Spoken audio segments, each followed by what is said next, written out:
കുഞ്ഞമ്പാടി ചർക്കേ കൂലോം വാഴും തമ്പൂരാന്റെ 101 കൊടിപാട് പുഞ്ചക്കണ്ടം 101 കൊടിപാട് വെള്ളച്ചാല് 101 കൊടിപാട് പുഞ്ചക്കണ്ടം 101 കൊടിപാട് വെള്ളച്ചാല് വാരത്തിനെറ്റിട്ടെടുത്തിനമ്പാടി 101 അടിയാറ് പണിക്കുമുണ്ട് വാരത്തിനെറ്റിട്ടെടുത്തിനമ്പാടി 101 അടിയാറ് പണിക്കുമുണ്ട് തെയ്യന്നം തെയ്യന്നം തെയ്താരാ തിമി തെയ്യന്നം തെയ്യന്നം തെയ്താരാ തെയ്യന്നം തെയ്യന്നം തെയ്താരാ തിമി തെയ്യന്നം തെയ്യന്നം തെയ്താരാ തെയ്യന്നം തെയ്യന്നം തെയ്താരാ തിമി തെയ്യന്നം തെയ്യന്നം തെയ്താരാ.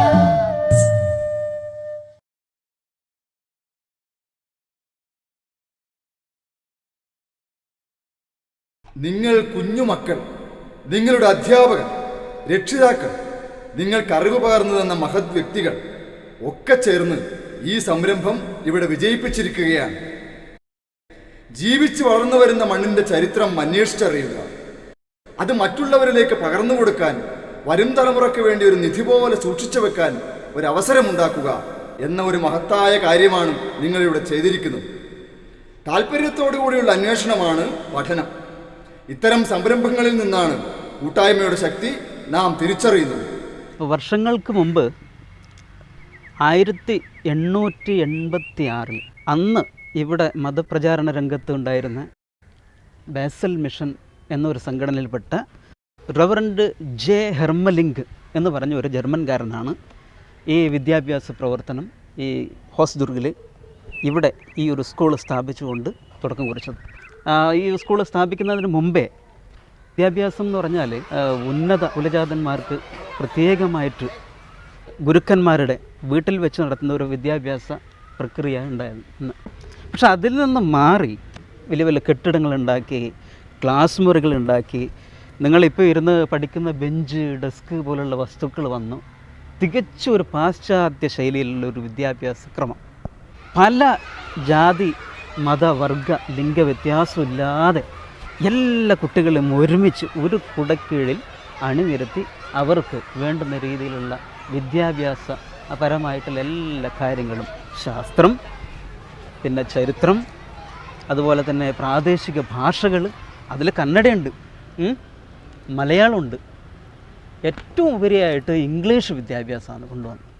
ഇവിടെ പഠിപ്പിച്ച അധ്യാപകർ അന്നത്തെ വളരെ മഹാന്മാരായിട്ടുള്ള അധ്യാപകരായിരുന്നു. ഇദ്ദേഹത്തെ അറിയാമോ? ആരാണ്? ഇദ്ദേഹം കന്നഡ ഭാഷയ്ക്ക് ഏറ്റവും കൂടുതൽ സംഭാവന അർപ്പിച്ചിട്ടുള്ളൊരു സായിപ്പാണ്. 1896 അദ്ദേഹം ഈ സ്കൂളിലെ അധ്യാപകനായിരുന്നു. എന്താണ് അദ്ദേഹത്തിന്റെ പ്രത്യേകത? അദ്ദേഹത്തിൻ്റെ മഹത്തായ ഒരു പുസ്തകമുണ്ട്, കന്നഡ ഇംഗ്ലീഷ് ഡിക്ഷണറി. ഇതുണ്ടാക്കാൻ വേണ്ടി 20 വർഷക്കാലം അദ്ദേഹം ഈ ഹോസ്ദുർഗിലും അതുപോലെ തന്നെ പല സ്ഥലങ്ങളിലും നടന്ന് പദങ്ങൾ ശേഖരിച്ച് അദ്ദേഹം പ്രവർത്തിച്ചിട്ടുണ്ടായിരുന്നു. അദ്ദേഹത്തിൻ്റെ ഒരു സേവനം കുറച്ചു കാലം നമ്മുടെ സ്കൂളിൽ ഉണ്ടായിരുന്നു. സാർ, സ്കൂളിനടുത്തുള്ള പള്ളിയെ കുറിച്ചുകൂടി പറയോ? 1902 ആ പള്ളി അവിടെ നിർമ്മിച്ചത്. അതിനു മുമ്പ് ആ പള്ളി ഉണ്ടായിരുന്നത് രാവണേശ്വരം എന്ന് പറഞ്ഞൊരു സ്ഥലത്താണ്. അവിടെ ഭയങ്കരമായ ഒരു പ്രശ്നങ്ങളൊക്കെ വന്ന സമയത്ത് അവിടെയുള്ള കുറച്ച് ക്രിസ്ത്യൻ കുടുംബങ്ങളെ ഈ ഹോസ്ദുർഗിൽ കൊണ്ടുവന്ന് പാർപ്പിച്ചു.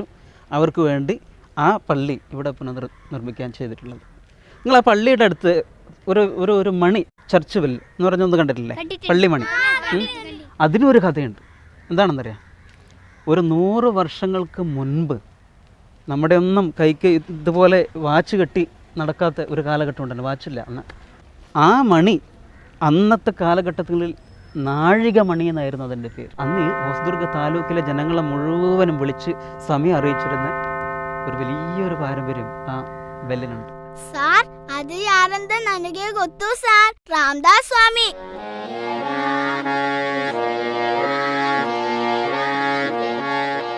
രാംദാസ് സ്വാമി ഈ വിദ്യാലയത്തിലെ പൂർവ്വ വിദ്യാർത്ഥി മാത്രമായിരുന്നില്ല, ഫെർഡിനൻഡ് കിറ്റലിന്റെ ശിഷ്യൻ കൂടിയായിരുന്നു. സ്വാമിജി ആനന്ദാശ്രമം സ്ഥാപിച്ചു.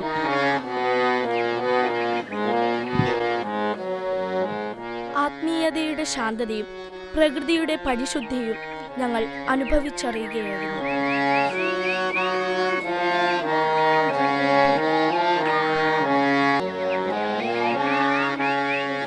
നമ്മളെ സ്കൂള് പണ്ട് കന്നഡ മീഡിയം ആയിരുന്നെന്നാണ് ടീച്ചർ പറഞ്ഞത്. അങ്ങനെയല്ല, ഈ പ്രദേശം പണ്ട് സൗത്ത് കാനറയുടെ ഭാഗമായിരുന്നു. അതായത് പഴയ മദ്രാസ് സംസ്ഥാനത്തിലെ ഒരു ജില്ലയായിരുന്നു സൗത്ത് കാനറ. പണ്ട് കന്നഡ ഭാഷക്കാരായിരുന്നോ ഈ പ്രദേശത്ത് ഏറ്റവും കൂടുതൽ ഉണ്ടായിരുന്നത്? അല്ലല്ല, അന്നത്തെ ഭരണാധികാരികൾ കന്നഡ ഭാഷക്കാരായിരുന്നു. വിജയനഗര സാമ്രാജ്യത്തിൻ്റെ സാമന്തനായിരുന്ന ഇക്കേരി നായ്ക്കൻ്റെ ഭരണത്തിന് കീഴിലായിരുന്നു അന്ന് ഈ പ്രദേശം മുഴുവൻ. ഭരണഭാഷ കന്നഡയിലായിരുന്നതിനാൽ എല്ലാ രേഖകളും കന്നഡയിലായിരുന്നു. അതുകൊണ്ട് ഇവിടുത്തെ മലയാളികൾക്കും കന്നഡ പഠിക്കേണ്ടത് ഒരാവശ്യമായി വന്നു.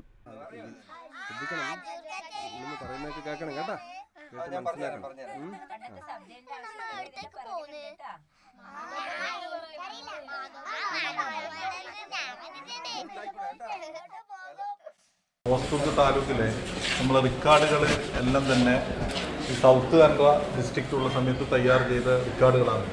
ഇതെന്ന് പറഞ്ഞാൽ ഈ നമ്മുടെ ഭൂമി, ഹോസ്ദുർഗിലെ ഭൂമിയെ സംബന്ധിച്ചിട്ട് ഇതെല്ലാം കർണാടകത്തിലാണ് തയ്യാർ ചെയ്തിട്ടുള്ളത്. ഇത് ഹോസ്ദുർഗ് വില്ലേജിൻ്റെ അടങ്കലാണ്. ഈ അടങ്കലിൽ അന്ന് 1927 തയ്യാർ ചെയ്ത അടങ്കലാണ്. ഞങ്ങളുടെ എല്ലാ ഭാഷയെല്ലാം കർണാടകത്തിൽ തന്നെയാണ്.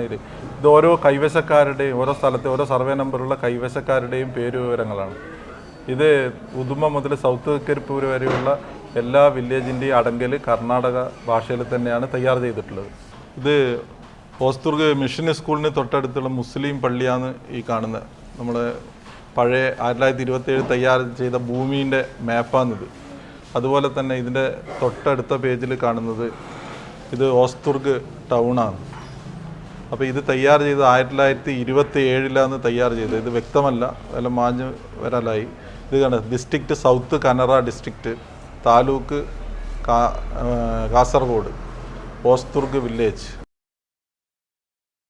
ഈ ഓട് ശ്രദ്ധിച്ച എല്ലാവരും, ഇത് പണ്ട് 1865 ബാസൽ മിഷൻ ഉണ്ടാക്കിയ ഓടാണ്. 1957 ഏപ്രിൽ 1 ഭാരത സർക്കാർ പുറത്തിറക്കിയ പുതിയ നാണയങ്ങൾ പരിചയപ്പെടുത്തുന്ന പോസ്റ്റർ താലൂക്ക് ഓഫീസിൽ ഞങ്ങൾ കണ്ടു. ഇത് മുമ്പ് നിലവിലുണ്ടായിരുന്ന അണയും പുതിയ പൈസ എന്ന നാണയവും തമ്മിലുള്ള താരതമ്യവും മൂല്യങ്ങളും പരിചയപ്പെടുത്തുന്നു.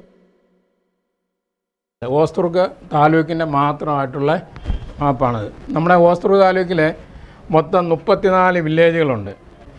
ഓസ്തുർഗ് വില്ലേജിൻ്റെ ബൗണ്ടറി എന്ന് പറയുമ്പോഴത്തേനും വടക്ക് ഭാഗത്ത് വരുന്ന അജാനൂർ വില്ലേജ്, വടക്ക് ഭാഗത്ത് അജാനൂർ വില്ലേജ്, പിന്നെ തെക്ക് ഭാഗത്ത് വരുമ്പോൾ കാഞ്ഞങ്ങാട് വില്ലേജ്, കിഴക്ക് ഭാഗം എന്ന് പറയുമ്പോൾ മടിക്കൈ വില്ലേജ്, പിന്നെ പടിഞ്ഞാറ് ഭാഗം എന്ന് പറയുമ്പോഴത്തേനും അറബിക്കടൽ. ഇതാണ് നമ്മുടെ ഈ ഓസ്തുർഗ് വില്ലേജിൻ്റെ അതിരുകൾ. നിത്യാനന്ദാശ്രമമുണ്ട്, പിന്നെ നിത്യാനന്ദ പോളിടെക്നിക് ഉണ്ട്. അവിടെ നിത്യാനന്ദ ആശ്രമക്കാരുടെ വകയായിട്ട് പോളിടെക്നിക് ഉണ്ട് അല്ലേ.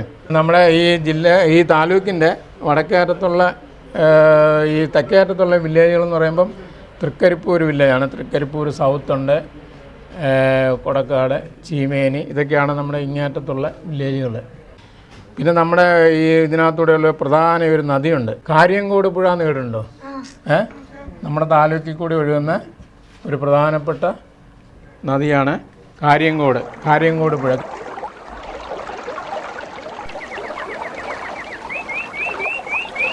മാന്തോപ്പ് മൈതാനം. ഇവിടെ വെച്ച് നടന്ന സൈമൺ കമ്മീഷൻ ബഹിഷ്കരണ പ്രക്ഷോഭത്തിൽ വിദ്വാൻ പി കേളു നായരും വിജ്ഞാനദായിനിയിലെ വിദ്യാർത്ഥികളും AC കണ്ണൻ നായരും മറ്റു നിരവധി നേതാക്കളും പങ്കെടുത്തു. കൃഷ്ണപിള്ളയുടെ നേതൃത്വത്തിൽ ഉപ്പുകുറുക്കിയത് ഇവിടെ വെച്ചായിരുന്നു.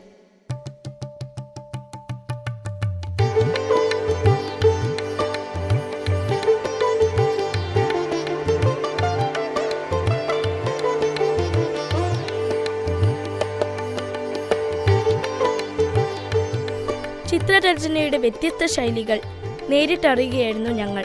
കേരള സാഹിത്യ academy, Sangeetha Nataka academy, folklore academy എന്നൊക്കെ നിങ്ങൾ കേട്ടിട്ടില്ലേ? ചലച്ചിത്ര അക്കാദമി എന്നൊക്കെ. അതുപോലെ ലളിതകലകളെ പ്രോത്സാഹിപ്പിക്കാനും സംരക്ഷിക്കുന്നതിനും വേണ്ടി ഗവൺമെൻറ്റിൻ്റെ കീഴിലുള്ള ഒരു സാംസ്കാരിക വിഭാഗമാണ് ലളിതകലാ അക്കാദമി. അതിൻ്റെ കീഴിലാണ് ഈ ആർട്ട് ഗാലറി. പല കേസുകളിൽ കുരുങ്ങിയ വാഹനങ്ങൾ കുരുക്കഴിക്കപ്പെടാതെ ഇവിടെ ഉപേക്ഷിക്കപ്പെട്ടിരിക്കുന്നു. പോലീസ് സ്റ്റേഷന് മുന്നിലെ മൈതാന കാഴ്ച. ഈ പ്രദേശത്തെക്കുറിച്ച് ഞാൻ പ്രത്യേകിച്ച് നിങ്ങളോട് പറയേണ്ടതില്ലല്ലോ. ഇത് ഹൊസദുർഗ ഗ്രാമത്തിന്റെ സ്ഥിരാകേന്ദ്രമാണെന്ന് നമുക്ക് പറയാവുന്നതാണ്. 1959 ഒരു ഫയൽ ചിത്രം. അന്ന് ഈ മൈതാനത്ത് ശനിയാഴ്ചകൾ തോറും ആഴ്ചച്ചന്തകൾ നടക്കാറുണ്ടായിരുന്നു. ഗ്രാമീണർ പരസ്പരം കണ്ടുമുട്ടുകയും ക്രയവിക്രയം നടത്തുകയും ചെയ്യുന്ന ദിവസം.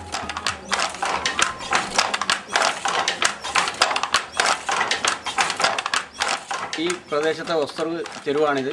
ഇപ്പോഴും ലക്ഷ്യനഗർ എന്നാണ് അറിയപ്പെടുന്നത്.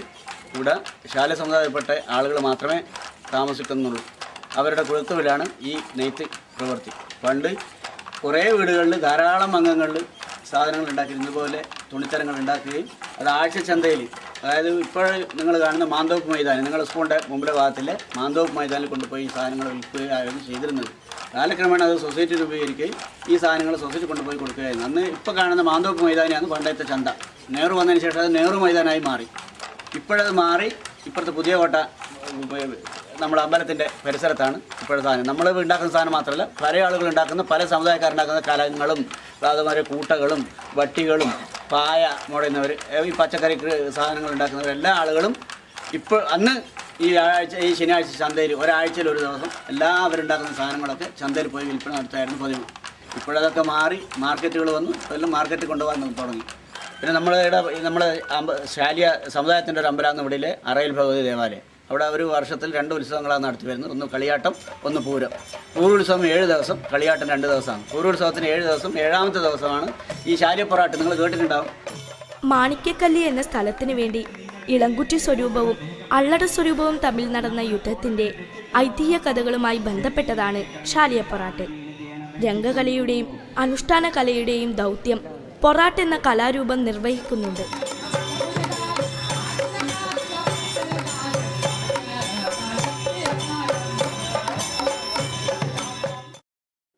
സർ അതുൽ വാടാ, നിങ്ങൾ പറയേണ്ടെന്ന് അങ്ങോട്ടും ഇങ്ങോട്ടും പോയിക്കൂടാ കേട്ടാ.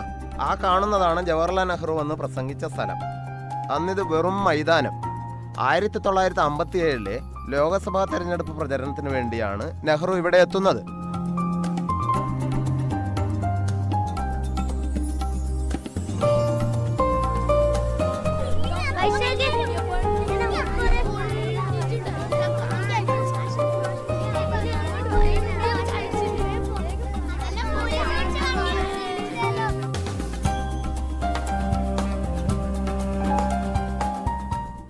സ്കൂൾ എന്ന് പഴമക്കാർ പറയും.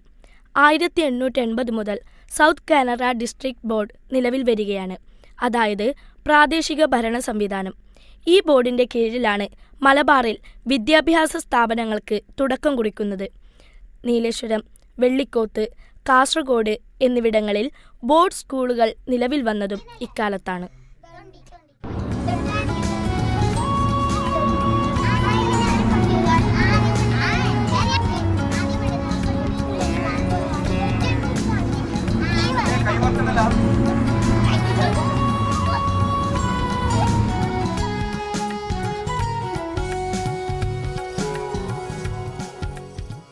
ഞങ്ങളുടെ സ്കൂളിനോട് ചേർന്ന് നിൽക്കുന്ന ഈ ടൗൺ ഹാൾ നിരവധി കലാ സാംസ്കാരിക പരിപാടികൾക്ക് സാക്ഷ്യം വഹിക്കുന്നു.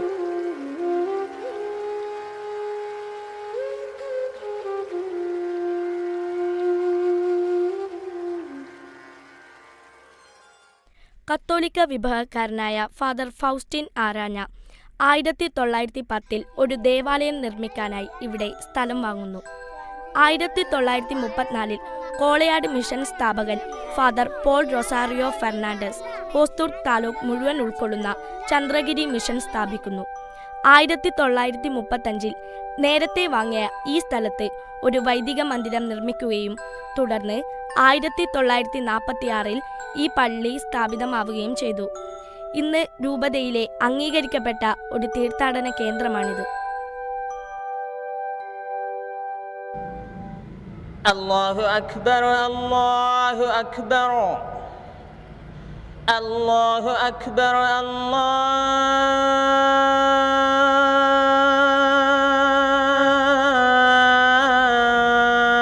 അല്ലാഹു അക്ബർ.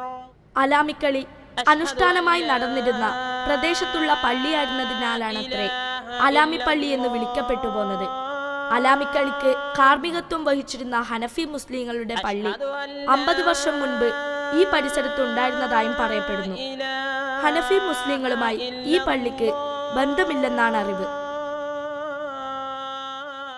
നമ്മുടെ സമൂഹത്തിൽ നിന്ന് അറിവിനെ നിങ്ങൾ ഉണ്ടാക്കുന്നു, ഉൽപ്പാദിപ്പിക്കുന്ന കുട്ടികൾ. അതുപോലെ ആലാമിക്കളിയെ കുറിച്ച് നിങ്ങൾ പറഞ്ഞിട്ടില്ലേ അല്ലേ? ഞാനും എൻ്റെ കുറിച്ചിനായും ഭയപ്പണിക്ക് പോവാം. ടിപ്പു സുൽത്താന്റെ പടയാളികളായിട്ടാണ് തുർക്കന്മാർ ഇവിടെ എത്തുന്നത്. മികച്ച പോരാളികളായതുകൊണ്ടു തന്നെ ഇവരെ ബഹുമാനപൂർവ്വം സാഹിബന്മാർ എന്നും വിളിച്ചു പോന്നു. അലാമിക്കളി അനുഷ്ഠാനമായി നടത്തിയിരുന്നത് ഇവരാണ്. കർബല യുദ്ധത്തിന്റെ പുണ്യസ്മരണയ്ക്കാണത്രേ ഈ ആഘോഷം കൊണ്ടാടിയിരുന്നത്. യസീദ് എന്ന ഏകാധിപതിയുടെ ദുർഭരണത്തിനെതിരെ ഹുസൈൻ ദായുടെ നേതൃത്വത്തിൽ സത്യവിശ്വാസികൾ നടത്തിയ ധർമ്മയുദ്ധം കൊടുമ്പിരി കൊണ്ടപ്പോൾ യസീദിന്റെ സൈന്യം ഹുസൈനും സംഘത്തിനും ദാഹജലം നിഷേധിച്ച് കിണറ്റിനു ചുറ്റും അഗ്നികുണ്ഡങ്ങൾ ഉയർത്തിയത്രേ.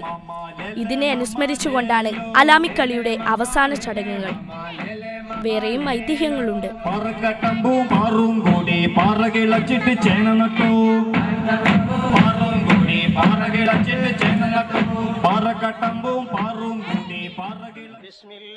ഹോസ്ദുർഗ് ജുമാ മസ്ജിദ് 1799 ടിപ്പു സുൽത്താന്റെ രക്തസാക്ഷിത്വത്തോടെ ഇവിടം ഈസ്റ്റ് ഇന്ത്യ കമ്പനിയുടെ കീഴിലായി. തദ്ദേശീയരായ ഹനഫി മുസ്ലിങ്ങളുടെ നേതൃത്വത്തിൽ ആളിപ്പടർന്ന പ്രതിഷേധം അടിച്ചമർത്താൻ വന്ന വെള്ളപ്പട്ടാളത്തിന് മുന്നിൽ ഒരുപടി പേർ രക്തസാക്ഷികളായി. ഇതാണ് സാമ്രാജ്യത്വ ശക്തികൾക്കെതിരെ ജീവൻ മരണ പോരാട്ടം നടത്തി വീരമൃത്യു മരിച്ച ശുഹദാക്കളുടെ ഖബറുകളാണ് ഈ കാണുന്നത്. ഇവരുടെ നേതാവും സ്വാത്വികനുമായ ഫക്കീർ തക്കിയുടെ ഖബർ ഇവിടെ ഉണ്ട്. വരൂ നമുക്ക് കാണാം. ഫക്കീർ തക്കി വലിയുല്ലാഹിയുടെ ഖബറാണിത്. നേരത്തെ നാം കണ്ട സാമ്രാജ്യത്വ ശക്തികളോട് പോരാടി വീരമൃത്യു വരിച്ച ഷഹീദന്മാരുടെ നേതാവാണ് ഇദ്ദേഹം. ഇദ്ദേഹത്തിൻ്റെ നേതൃത്വത്തിലായിരുന്നു സാമ്രാജ്യത്വ ശക്തികൾക്കെതിരെ പട നയിച്ചിരുന്നത്. ഇദ്ദേഹത്തിൻ്റെ ഈ ചരമ വാർഷികം എന്ന് നാം പറയാറുള്ള അതിനോടനുബന്ധിച്ച് ഇവിടെ 2 വർഷത്തിലൊരിക്കൽ ഉറൂസ് നടത്തപ്പെടാറുണ്ട്. ജാതി മത ഭേദമന്യേ പലരും ഇവിടെ വന്ന് അവരുടെ നീറുന്ന പ്രശ്നങ്ങൾക്ക് പരിഹാരം കണ്ടെത്താറുണ്ട്. ഹനഫി മുസ്ലിങ്ങളുടെ ആരാധനാലയമായിരുന്നെങ്കിലും പിൽക്കാലത്ത് സൗഹാർദ്ദപൂർവം ഷാഫി വിഭാഗം ഏറ്റെടുക്കുകയും ഇന്ന് ഇരുവിഭാഗക്കാരും യോജിച്ച് ആരാധനാ കർമ്മങ്ങൾ നടത്തിവരികയും ചെയ്യുന്നു.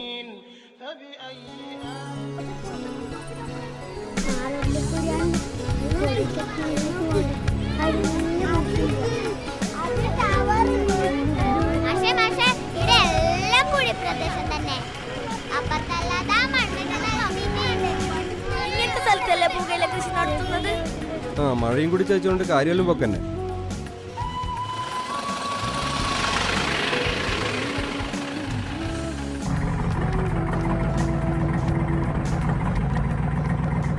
ശ്രീ നിത്യാനന്ദ സ്വാമി ഭജനമഠം. കൊട്ടസ്വാമിയെ സമാധി ഇരുത്തിയത് ഇവിടെയാണ്. സ്വാമി നിത്യാനന്ദനുമായി ഏറെ ആത്മബന്ധം പുലർത്തിയിരുന്ന ഈ അവധൂതൻ പുറമേക്ക് ഒരു സന്യാസിയോ പരിവ്രാജകനോ ആയിരുന്നില്ല. അപ്പോൾ സ്വാമിയുടെ കൊട്ടസ്വാമി എന്ന പേര് വരാൻ കാരണം അദ്ദേഹത്തിൻ്റെ തോളിൽ ഒരു ചാക്കുണ്ടായിരിക്കും.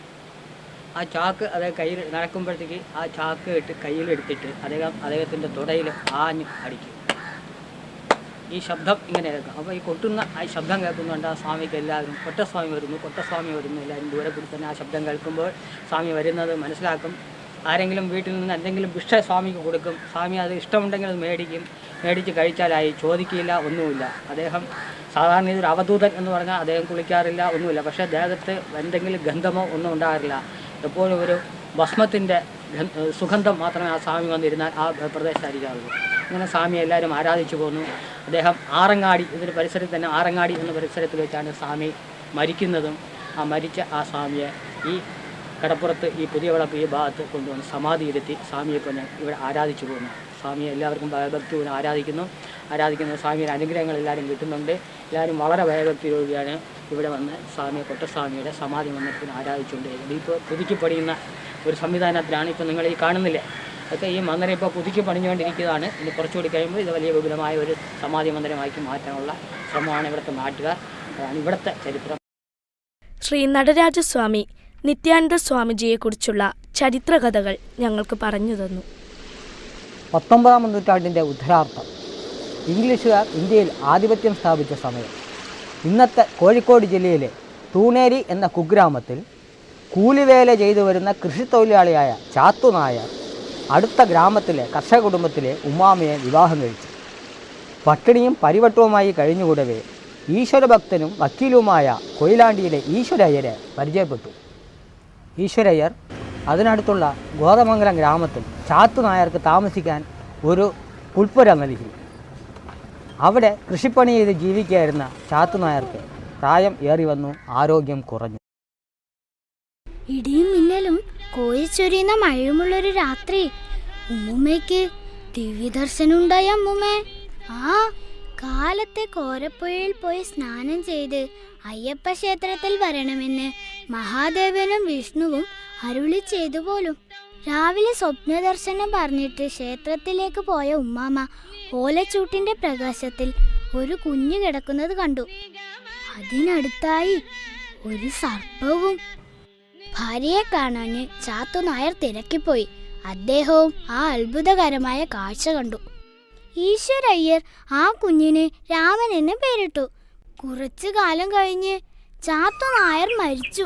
എന്നിട്ട് ഈശ്വരയ്യർക്കാണെങ്കിൽ രാമനെ എന്നും കാണണം. അതിനിടെ ബാലഗ്രഹണി ബാധിച്ച് അവശനായ രാമന് ചികിത്സകളൊന്നും ഫലിക്കാതെ വന്നു. അങ്ങനെ ഇരിക്കെ ഒരു വഴിപോക്കനല്ല ചെത്തുകാരത് എന്നാ നീ എന്നെ പറഞ്ഞ കഥ തോക്കിൽ കയറി വെടിവെക്കലടാ. ആ മതി. അയാൾ പറഞ്ഞു, വിഷമിക്കേണ്ട, രോഗം മാറും. ഒരു കാക്കയെ കൊണ്ടുവന്ന് അതിനെ അറുത്ത് അതിൻ്റെ രക്തം ദേഹമാസകാലം പുരട്ടുക, എന്നിട്ട് അതിൻ്റെ ഇറച്ചി പാചകം ചെയ്ത് കറിയാക്കി കഴിക്കുക എന്നാണ് ആ ബിഷപ്പ് പറഞ്ഞത്. അങ്ങനെയൊന്നും ചെയ്തൂടാ. രാമൻ പൂർണ്ണ സുഖം പ്രാപിച്ചു. പക്ഷേ എന്തായി? ദേഹമാസകലം കറുപ്പായി. സവിശേഷമായ കറുപ്പ് നിറം, നിത്യാനന്ദൻ്റെ കറുപ്പ് നിറം. വളർന്നു വലുതായ രാമൻ സ്കൂളിൽ പോകാൻ വിസമ്മതിച്ചു. തൻ്റെ ചിരകാലാഭിലാഷമായ കാശി ദർശനം സഫലമാക്കാനായി പുറപ്പെട്ട ഈശ്വരയ്യർ 12 വയസ്സായ രാമനെയും ഒപ്പം കൂട്ടി. കാശി ദർശനത്തിൻ്റെ ഇടയിൽ ഒരു ദിവസം രാമൻ ഈശ്വരയ്യരോട് പറഞ്ഞു, ഞാൻ നാട്ടിലേക്ക് മടങ്ങി വരുന്നില്ല, ഞാൻ ഹിമാലയത്തേക്ക് പോവുകയാണ്. ഈശ്വരയ്യർ ഏകനായി സ്വദേശത്തേക്ക് മടങ്ങി. ഏക മകളുടെ വിവാഹത്തിന് രാമനില്ല എന്നുള്ളത് അദ്ദേഹത്തെ ഏറെ വിഷമിപ്പിച്ചിരുന്നു. അങ്ങനെയിരിക്കെ ഒരു ദിവസം അർദ്ധരാത്രി വാതിൽ മുട്ടുന്ന ശബ്ദം കേട്ടു. വാതിൽ തുറന്നപ്പോൾ രാമനായിരുന്നു നിൽക്കുന്നത്.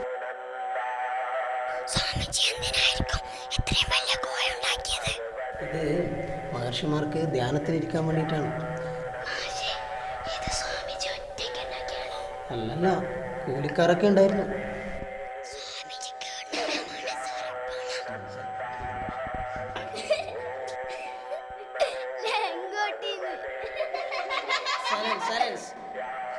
കഥകളൊക്കെ ഞാൻ പിന്നീട് പറഞ്ഞു തരും. നിങ്ങൾ പുറത്തുള്ള ബോർഡ് ശ്രദ്ധിച്ചില്ലേ? നിശബ്ദത പാലിക്കുക. അതുകൊണ്ട് എല്ലാവരും ശബ്ദം ഉണ്ടാക്കാതെ നടന്നുകൊള്ളുക. ഒരു ദിവസം ധ്യാനത്തിൽ നിന്നുണർന്ന ഈശ്വരയ്യർ രാമനോട് തൻ്റെ ആഗ്രഹം പ്രകടിപ്പിച്ചു.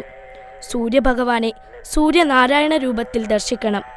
നിമിഷങ്ങൾക്കകം ആ അസുലഭ മുഹൂർത്തത്തിന് അദ്ദേഹം പാത്രീഭൂതനായി.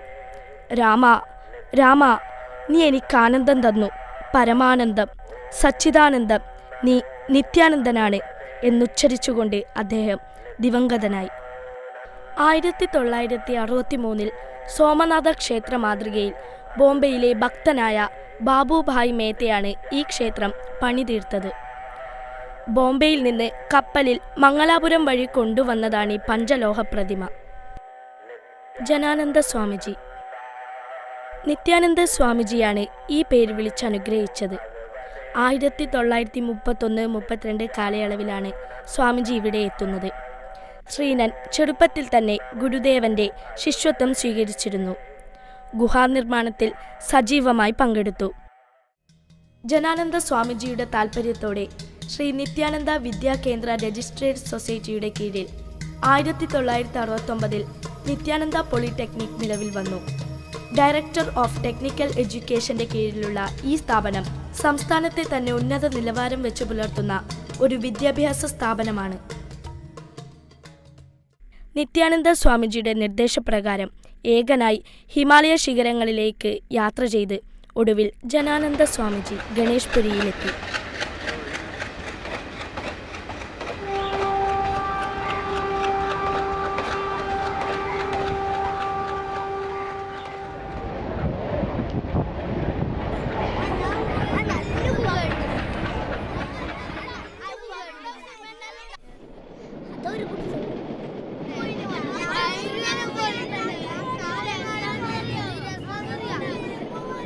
റെയിൽവേ സ്റ്റേഷൻ ഉണ്ടാക്കിയിട്ട് കുറേ കൊല്ലായ 100 വർഷത്തിലധികമായി. അതായത് 1907 ഈ റെയിൽവേ സ്റ്റേഷൻ സ്ഥാപിച്ചത്. മദ്രാസ് സംസ്ഥാനത്തെ കുറിച്ച് പറഞ്ഞില്ലേ? മദ്രാസിൽ നിന്ന് കാഞ്ഞങ്ങാടേക്ക് 816 കിലോമീറ്റർ ഉണ്ട്.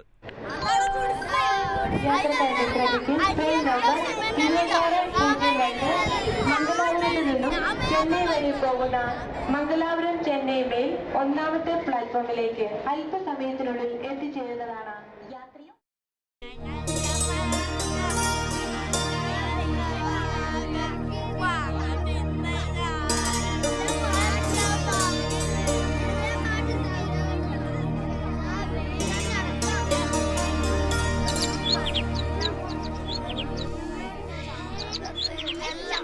വരും കുഞ്ഞോളെ, വരും. സന്തോഷം. പുന്നെല്ലിൻ്റെ നറുമണം, കായ്ച്ചു നിൽക്കുന്ന ഫലവൃക്ഷങ്ങൾ, ഇവിടെയെല്ലാം കോരേട്ടൻ്റെ വിയർപ്പ് കണങ്ങൾ വീണിട്ടുണ്ട്. 82ാമത്തെ വയസ്സിലും ആത്മവിശ്വാസത്തോടെ ഇദ്ദേഹം ഈ മണ്ണിൽ അധ്വാനിക്കുന്നു. ഇന്നത്തെ കാലത്ത് കൃഷിയൊക്കെ ഒരു പ്രതിസന്ധിയിലാണെന്നാണ് പറയുന്നത്. നിങ്ങളുടെ അഭിപ്രായം? കൃഷി ചെയ്യാൻ വേണ്ടി ഒന്നാമത് ജനങ്ങളില്ല. പണ്ട് കാലത്ത് കൂലി നെല്ല് പദം കൊടുക്കാമെന്ന് പറയുന്നൊരു സമ്പ്രദായമുണ്ട്. അതൊന്നും ഈ തവണയില്ല. കൂടാതെ ഒരാൾക്ക് 100 രൂപ 130 രൂപ കൊടുക്കേണ്ടിയിൽ വരുന്ന ഒരു പെണ്ണുങ്ങൾ മൂരണമെങ്കിൽ അത് തൂറ്റാനും മൂരാനും എല്ലാറ്റിനും കൊടുക്കണം. അത് കൊടുക്കാൻ പറ്റാതെ കൃഷിക്കാരൻ അത് കൊടുക്കാൻ സാധിക്കാതെ കൊണ്ടാണ് കൃഷി ചെയ്യാതിരിക്കാൻ കാരണം. കൃഷിക്ക് നഷ്ടം വരുന്നത്, അതുകൊണ്ടാണ് ചെയ്യാതിരിക്കുന്നത്. നെൽകൃഷിയൊക്കെ ഇല്ലാതായിക്കൊണ്ടിരിക്കുന്ന ഇന്നത്തെ അവസ്ഥയെക്കുറിച്ച്? അത് കൃഷി ഭൂമി കുറഞ്ഞുകൊണ്ട് പോകുന്നുണ്ട്. എല്ലാം നികത്തി അതുകൊണ്ട് കൃഷി ചെയ്യാൻ വേണ്ടിയിട്ട് സ്ഥലം ചില സ്ഥലങ്ങളിലൊന്നും കൃഷിയില്ല, അവിടെ സ്ഥലമില്ലാത്തത് കൊണ്ട്. നെൽക്കതിരുകൾ വിളഞ്ഞു നിന്നിരുന്ന കൊയ്ത്തുപാടങ്ങൾ, അധ്വാനത്തിൻ്റെ വിലയറിയാത്ത പുത്തൻ പണക്കാർ തരിശു നിലങ്ങളാക്കിയതിൻ്റെ വേദന കോരേട്ടനുണ്ട്. പണ്ട് കാലത്തെല്ലാം ഈ അരിജൻസിന് മാത്രമേ പണ്ടിലവർ ഈ ബരുവില് പൊരിക്കാനാക്കൂ, നമ്മളെ മലയാളക്കാർക്ക് പൊരിക്കാനാവില്ല. അവർക്ക് എന്തോ ഒരു യോഗം അത്, അവർക്ക് അതാവും. ഇന്ന് ആ പാർട്ടിയൊക്കെ പോയി. കയമ്മ, കരുവടക്കൻ, അല്ലിക്കണ്ണൻ, മലയിടുമ്പൻ, ചെന്നല്ല്, തവളക്കണ്ണൻ, വെളുത്തരിക്കണ്ണൻ, കൊവ്വച്ചൻ, തൗവൻ, തൊണ്ണൂറൻ, ഇതെല്ലാമായിരുന്നു. വേറെ മുത്തുണ്ട് ഇതെല്ലാമായിരുന്നു അന്നേത്തെ ആദ്യം ഈ മേടമാസത്തിൽ ആദ്യം കയമ്മ. ഇടവ മാസം ഫസ്റ്റ് 5-ാം തീയതി 10-ാം തീയതി 90. അപ്പോൾ ഇടവം 10-ന് 90 ഇട്ടാൽ പിന്നെ ഇടവം, മിഥുനം, കർക്കിടം, കന്നി 10 90 വരാം. നമ്മളുടെ പണ്ട് കാലത്ത് പൂതുകൊള്ളലുണ്ട് വിഷു 1-ന് ഇല്ലേ. പിന്നെ മേടം കാലവർഷം ശരിക്കും കിട്ടിയ ആദിക്കന്നിടും. അതായത് 5-ാം തീയതി മേടം 10-ന് ഇട്ടാൽ മടിയും കൂലവും കലശം പണ്ട് 10-നാണ്. അച്ഛനും ആ ചീത്ത ഒരു പെണ്ണും കലശം നോക്കുമ്പോൾ ഒരു മാസം ഞാറ്റിനായല്ലോ പൊരിച്ചേട്ടണം മാറ്റിയേട്ടണം. ഇന്ന് ആ കാലവർഷം പോയി. ഇന്ന് എപ്പോഴും വരച്ചായി. ഏറ്റവും വേഗം 90 വർഷം.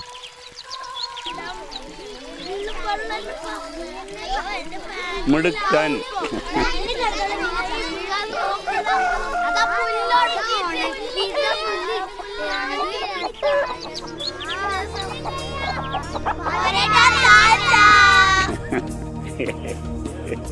സന്തോഷം. എല്ലാവരും നന്നായി വരണം.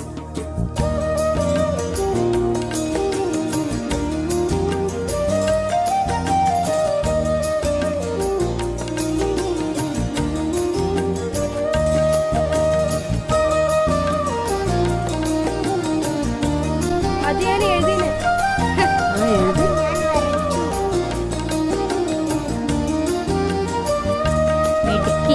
അങ്ങനെ തന്നെ വെരി ഗുഡ്, വെരി ഗുഡ്. വളരെ നന്നായിട്ടുണ്ട്. നമ്മൾ ശേഖരിച്ച വിവരങ്ങളും കഥകളും കവിതകളും ചരിത്ര വസ്തുതകളും ചിത്രങ്ങളും ചേർത്ത് വളരെ മനോഹരമായിട്ടായിരിക്കണം കയ്യെഴുത്ത് മാസിക തയ്യാറാക്കേണ്ടത്. സാർ പോസ്റ്റർ പ്രദർശനത്തിന് കുറേ പോസ്റ്റർ വേണം സാർ. വേണം. ചരിത്രപരമായ സംഭവങ്ങൾ നഷ്ടപ്പെടാതെ ഓരോരുത്തരും ഓരോ പോസ്റ്റർ തയ്യാറാക്കുക. അതിന് ആരുടെ സഹായം വേണമെങ്കിലും നിങ്ങൾക്ക് തേടാം. ചേട്ടന്റെയോ ചേച്ചിയുടെയോ. ഞങ്ങളൊക്കെ ഇവിടെയില്ലേ, അല്ലേ വിഷ്ണു? പിന്നെ ഒരു പ്രധാനപ്പെട്ട കാര്യം, നിങ്ങൾ ഇന്നത്തെ മാതൃഭൂമി പത്രം ശ്രദ്ധിച്ചിട്ടുണ്ടോ? അതിലൊരു പ്രധാനപ്പെട്ട വാർത്തയുണ്ട്, അത് നമ്മൾ ശ്രദ്ധിച്ചിരിക്കേണ്ടതാണ്.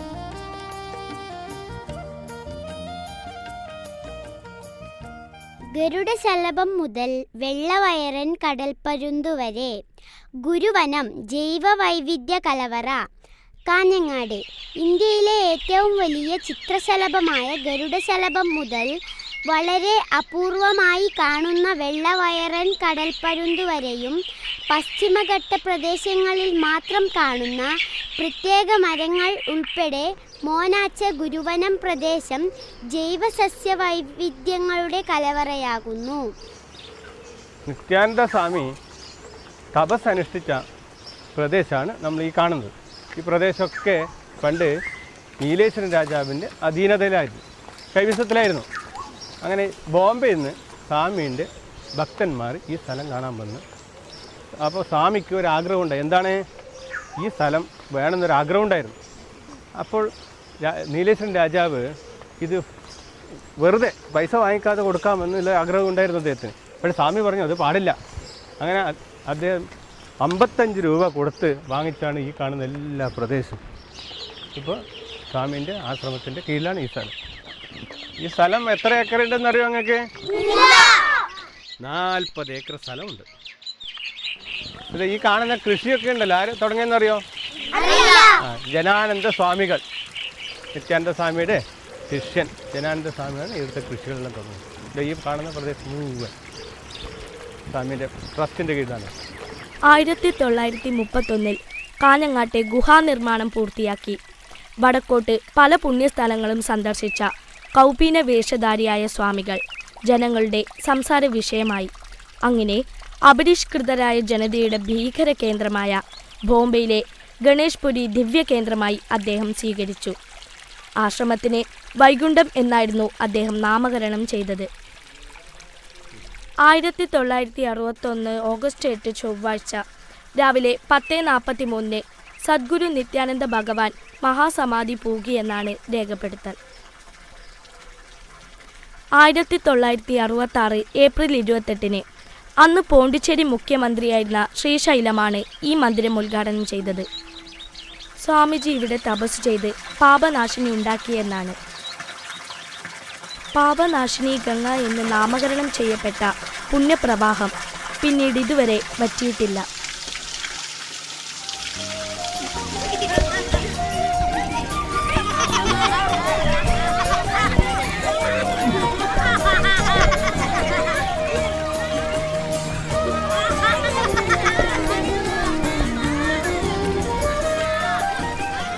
ഇത് ഷൂട്ടിംഗ് സ്ക്രിപ്റ്റ് എന്ന് പറയും.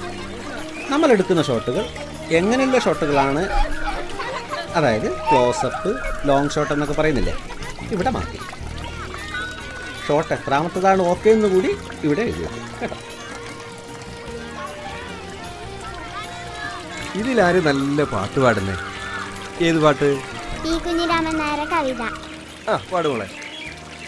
പൂവിരിയും മാസമെത്തി തേൻ ചൊരിയും മാസം, ചെന്തളിരിൻ മാസമെത്തി കൂടി ചാത്തും മാസം, ആറ്റുവഞ്ഞിക്കാടുകളിൽ വണ്ടു തത്തും മാസം, പൂങ്കുലയിൽ മക്ഷികകൾ തേൻ തിരയും മാസം, നാടുവിട്ടു വീടുവിട്ടു കൂടുവിട്ടു കാട്ടിൽ വേദനാമുരളിയൂതും പൂങ്കുയിലിൻ മാസം, തരുനിരകളിൽ അരുണകാതികൾ കൊണ്ടണിയും മാസം, വനലതികളിൽ കുളിർനിലാവൊളി വെള്ളിപ്പൂശും മാസം, കടലലകളിൽ മണിമയാഭര മുരളിയൂതും മാസം, മലനിരകളിൽ ഉദയകാന്തികൾ പീലിച്ചാർത്തും മാസം,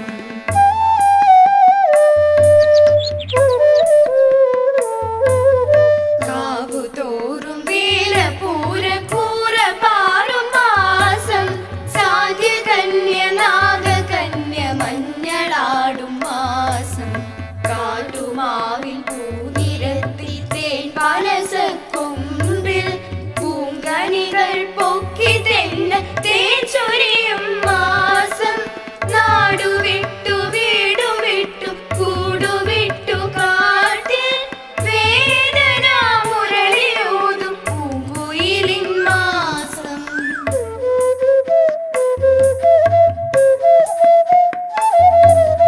തിങ്കടലിൽ മുത്തുവാരുമന്തിവാനിൽ കാറ്റേ, ശംഖുലയിൽ ചേർന്നലിഞ്ഞു കാവു ചുറ്റും കാറ്റേ, മധുരമകന്ന മലരിൻ പതിര പടികൾ തേടുമെൻ കാറ്റേ, പുൽകുക മുകരുക നീ മീനമാസ കാറ്റേ, കൊന്ന പെറ്റ കന്യകയ്ക്കും കാലിൽ ചാത്തും കാറ്റേ, കളിവിളക്കിൻ തിരി കൊളുത്തു ചെമ്പകപ്പൂമൊട്ടേ.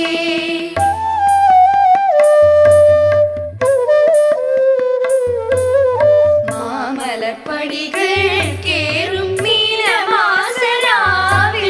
കൂത്തുമാടത്തിനു മുമ്പിൽ അമ്പലപ്പറമ്പിൽ. മഹാകവി P.A. അനുസ്മരിക്കാതെ നമുക്കൊരു ചരിത്രമുണ്ട്. പ്രകൃതിയെ ഇത്രമാത്രം മനോഹരമായി വർണ്ണിച്ച ഒരു കവി വേറെയുണ്ട്. കവിയും നാടകൃത്തും നടനുമൊക്കെയായ വിദ്വാൻ P. കേളുനായരെ പോലെയുള്ള മഹാപ്രതിഭകൾ വളരെ അപൂർവമായ ഈ ലോകത്തുണ്ടായിട്ടുള്ളൂ. തൻ്റെ നാടകവും കലയും ദേശീയ വിമോചനത്തിനുള്ള ആയുധമാക്കിയ പടയാളി. സ്മരിപ്പിൻ ഭാരതീയരെ എന്ന ഗാനം ഇന്നും ജനങ്ങളുടെ കാതിൽ അലയടിക്കുന്നുണ്ട്. അതുപോലെ പി സ്മാരക മന്ദിരത്തിൽ A.C. കണ്ണൻ നായർ, T.S. തിരുമുമ്പ്, രസിക ശിരോമണി കോമൻ നായർ എന്നിവരുടെ ഛായാചിത്രങ്ങളിലൂടെ പഴയകാലം നിങ്ങൾക്കൊരനുഭവമായി മാറി. ഹൊസദുർഗ് മാരിയമ്മൻ ക്ഷേത്രം ഉത്തര കേരളത്തിലെ ചരിത്രപ്രസിദ്ധവും അതിപുരാതനവുമായ ദേവീക്ഷേത്രം. ക്ഷേത്രത്തെക്കുറിച്ച് ഭാരവാഹികളുടെ വിശദീകരണങ്ങൾ ഇങ്ങനെയാണ്. ഹോസ്ദുർഗിലെ മാരിയമ്മ ക്ഷേത്രത്തിൽ നമ്മുടെ ദേവി, അതായത് ഹോസ്ദുർഗിലെ മാരിയമ്മ എന്ന ദേവി നമ്മളെ പൂങ്കാവന ക്ഷേത്രത്തിൽ നിന്ന് ഇങ്ങോട്ടേക്ക് പ്രത്യേകമായിട്ട് വന്നതോ അല്ല ഇവിടെ പ്രത്യേക ജാതിക്കാർ മാത്രം ആക്കിയിട്ടുണ്ടായ മാരിമക്കോവിലാണോ ഇത്? ഇത് ശിവക്ഷേത്രത്തിന്റെ അടുത്താണ് ഈ ദേവി ഉണ്ടായിരുന്നത്. ഞാൻ പറഞ്ഞേക്ക് കടയിൽ പറയല്ല. ഇക്കേരി രാജാക്കന്മാർ കോട്ട വന്ന് പിടിച്ചപ്പോൾ അവിടുന്ന് ഒരു വിഭാഗം ആളുകൾ ആ ദേവിയെ 277 വർഷം മുമ്പ് ഇവിടെ പ്രതിഷ്ഠിച്ചതാണ്. മൈക്കാനം ചക്ലിയ കോളനിയിലെ മാരിയമ്മൻ ക്ഷേത്രം ചക്ലിയ വിഭാഗക്കാരുടെ കുടുംബ പരദേവത. ഒരു 10-55ഓളം കുടുംബങ്ങൾ ഇവിടെ മൊത്തമായിട്ട് മൈക്കാനം കോളനിയിൽ മുമ്പേ ഉണ്ട്. ഇപ്പോൾ കല്യാൺ റോഡ് കോളനി ആയിട്ട് മാറി ഒരു 55 കുടുംബങ്ങളോ ഉണ്ട് ഇവിടെ. ഹൊസദുർഗ് മാരിയമ്മൻ ക്ഷേത്രവുമായും ഇവർക്ക് ബന്ധമുണ്ട്. അതായത് ഒരു മാരിയമ്മ എന്ന് പറയുന്നത് നമ്മളെ ചൂടുപനി പോലത്തെ അവരല്ലേ. അപ്പൊ ആ ദേവിയെ സങ്കല്പിക്കുന്നതും ആരാധിക്കുന്നതും വടക്കുന്ന് വന്ന അവരാണോ അല്ല ഇവിടുത്തെ മൂലസ്ഥാനമായ ഈ ചക്ലിയ കോളനിയുടെ ആ സമുദായക്കാരാണോ? അപ്പൊ അവരായിട്ട് അതുകൊണ്ടല്ലേ ഇവര് അങ്ങോട്ടൊരു ബന്ധം പറഞ്ഞിരിക്കുന്നത്.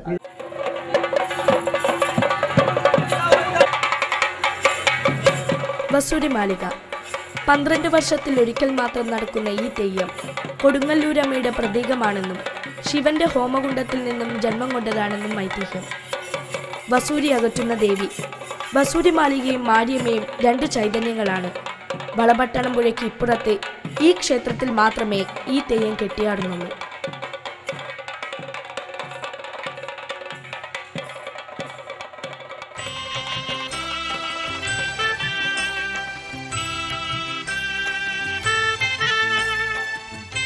സൗരാഷ്ട്രത്തിനും കർണാടകത്തിനുമിടയിൽ പശ്ചിമഘട്ടത്തിന് പടിഞ്ഞാറായി കിടക്കുന്ന വിസ്തൃതമായ കൊങ്കണ ദേശത്തെ പൊതുഭാഷയാണ് കൊങ്കിണി.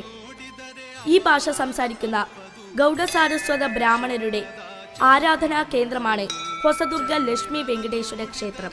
ഏകദേശം 400 വർഷങ്ങൾക്ക് മുമ്പ് പോർച്ചുഗീസരുടെ ആക്രമണത്തിന് ഇരയായി കൊങ്കണി ഭാഷ പറയുന്ന നമ്മുടെ GSB സമുദായത്തിലെ പൂർവികന്മാർ ഗോവയിൽ നിന്ന് കർണാടക വഴി കൊച്ചി വരെയുള്ള തീരപ്രദേശങ്ങളിൽ കുടിയേൽക്കുകയാണ്. കാഞ്ഞങ്ങാടിൽ ലക്ഷ്മി വെങ്കടേശ്വര ക്ഷേത്രം കൊങ്കണി സമുദായത്തിൻ്റെ ആരാധനാ കേന്ദ്രമാണ്. ഏകദേശം 145 വർഷങ്ങൾക്ക് മുമ്പ് ഭുവനേന്ദ്രതീർത്ഥ സ്വാമിജി പ്രതിഷ്ഠ ചെയ്തതും 1800ഓളം വരുന്ന സമുദായാംഗങ്ങൾ ആരാധിക്കുന്ന ഒരു ക്ഷേത്രമാണ്.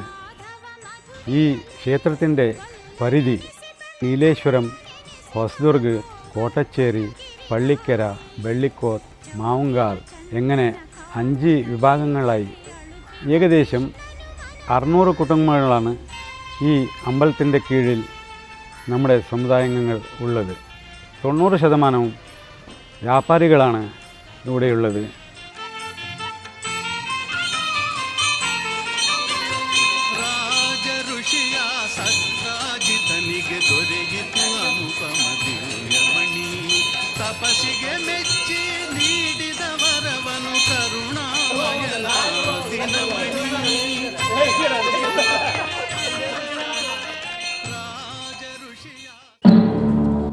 കൊഴുമൽ മാധവൻ സ്വാതന്ത്ര്യ സമര സേനാനി.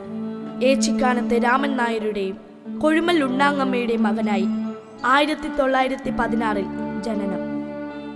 1930 ഏപ്രിൽ 13 കോഴിക്കോട്ട് നിന്നും പയ്യന്നൂരിലേക്ക് പുറപ്പെട്ട ഉപ്പ് സത്യാഗ്രഹ ജാഥയിൽ പങ്കെടുത്ത 33 പേരിൽ 14 വയസ്സ് മാത്രം പ്രായമായിരുന്ന അംഗം.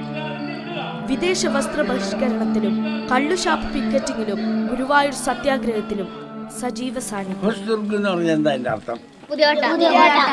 ഹൊസ എന്ന് പറഞ്ഞാൽ പുതിയ, ദുർഗ് ദുർഗം എന്ന് പറഞ്ഞ കോട്ടയല്ലേ, ഹൊസദുർഗ് കോട്ട. അപ്പോൾ നമ്മളെല്ലാം പുതിയ കോട്ടയിലെ തണലിൽ ജീവിക്കുന്നവരാണ്.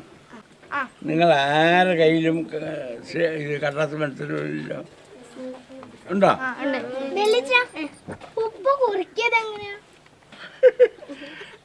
നല്ല ചോദ്യം. ഉപ്പ് കുറിക്കിയത് എങ്ങനെയെന്ന് പറയാൻ പറ്റുമോ? നിങ്ങളെ കൂട്ടത്തിലായിരിക്കും ഒരാൾക്ക്.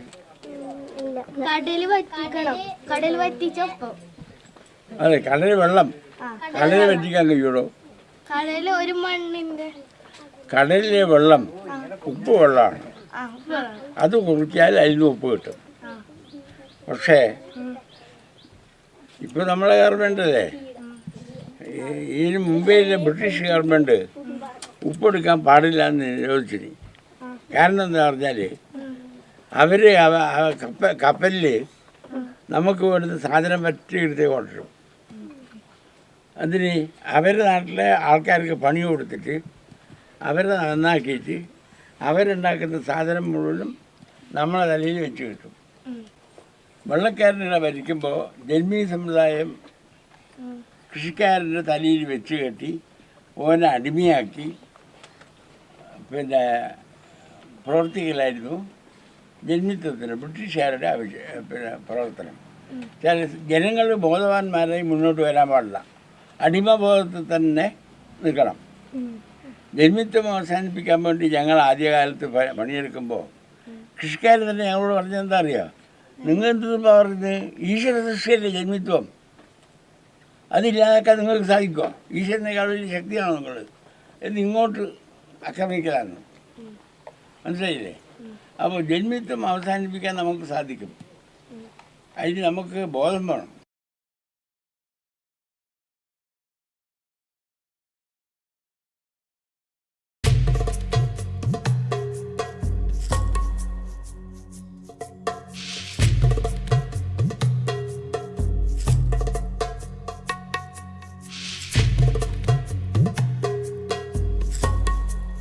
സിദ്ധണ്ണ നായിക്കിൻ്റെ പുത്രന്മാരിൽ രണ്ടുപേരുണ്ട്. അവരിലെ ശിവപ്പ നായിക്കാണ് നമ്മുടെ ചരിത്രപ്രസിദ്ധമായ കേരളത്തിലെ ഏറ്റവും വലിയ കോട്ട എന്നറിയപ്പെടുന്ന ബേക്കൽ കോട്ട നിർമ്മിച്ചത് ശിവപ്പ നായിക്കാണ്. ശിവപ്പ നായിക്കിൻ്റെ തന്നെ അടുത്ത സഹോദരനായിരുന്നു വെങ്കണ്ണ നായിക്ക്. അദ്ദേഹം 1660 to 1661 വരെ ഭരിച്ചു. ശിവപ്പ നായിക്കിൻ്റെ പുത്രനാണ് ഭദ്രപ്പ നായിക്ക്. അദ്ദേഹത്തിന് മറ്റൊരു സഹോദരൻ കൂടി ഉണ്ടായിരുന്നു, സോമശേഖര നായിക്ക്. ഈ സോമശേഖര നായിക്ക് എന്ന് കേൾക്കുമ്പോൾ നമ്മുടെ ഈ കോട്ട നിർമ്മിച്ചത്, അതായത് പുതിയ കോട്ട അല്ലെങ്കിൽ ഹോസ്ദുർഗ് എന്ന് പറയുന്ന കോട്ട നിർമ്മിച്ചത് സോമശേഖര നായിക്ക് എന്നാണ് നമ്മുടെ പെട്ടെന്നുള്ള ധാരണ. പക്ഷേ സോമശേഖര ഒന്നാമനാണിത്. യഥാർത്ഥത്തിൽ നമ്മുടെ പുതിയ കോട്ട നിർമ്മിക്കുന്നത് അടുത്ത ഭരണാധികാരിയാണ്. ഈ സോമശേഖരൻ്റെ തന്നെ മറ്റൊരു പുത്രനാണ് ചെന്നാമ്പ. ചെന്നാമ്പയ്ക്ക് ശേഷം ബസവപ്പ നായിക്ക് വന്നു. അടുത്തതാണ് നമ്മുടെ പ്രധാനപ്പെട്ട ഈ പുതിയ കോട്ട നിർമ്മിക്കപ്പെട്ട രാജാവായിട്ടുള്ള സോമശേഖര രണ്ടാമൻ. അദ്ദേഹം 1714 മുതൽ 1739 വരെ ഇവിടെ ഭരണാധികാരി ആയിരുന്നു.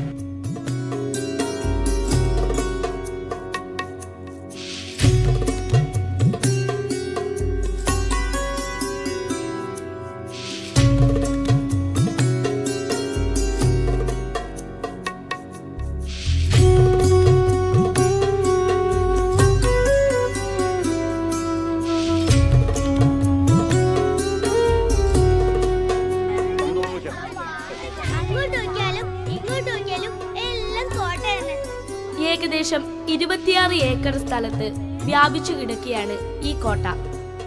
പുതിയതെന്ന് പറയണമെങ്കിൽ പഴയൊരു കോട്ട ഇവിടെ വേണ്ടേ? പഴയൊരു കോട്ട ഇവിടെ ഉണ്ടായിരുന്നോ? നിങ്ങളുടെ ഊഹ എന്താണ്?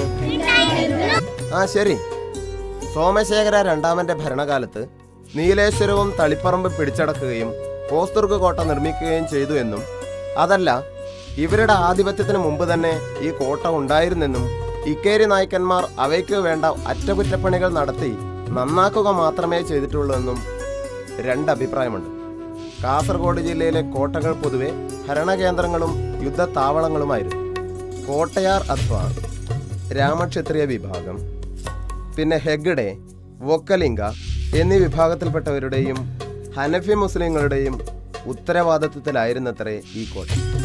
ഇപ്പോൾ കോടതികൾ, പൊതുമരാമത്ത് വകുപ്പ്, ബ്ലോക്ക് പഞ്ചായത്ത്, AU ഓഫീസ് തുടങ്ങിയ സർക്കാർ ഓഫീസുകളൊക്കെ ഈ കോട്ടയുടെ അതിർത്തിക്കകത്താണ്.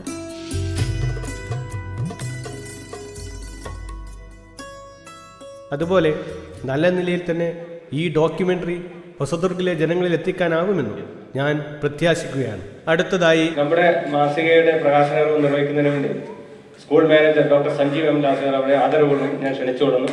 അത് സ്വീകരിക്കുന്നതിന് വേണ്ടി ജില്ലാ project officer doctor P. Rajan അവരുടെയും ക്ഷണിച്ചുകൊള്ളുന്നു.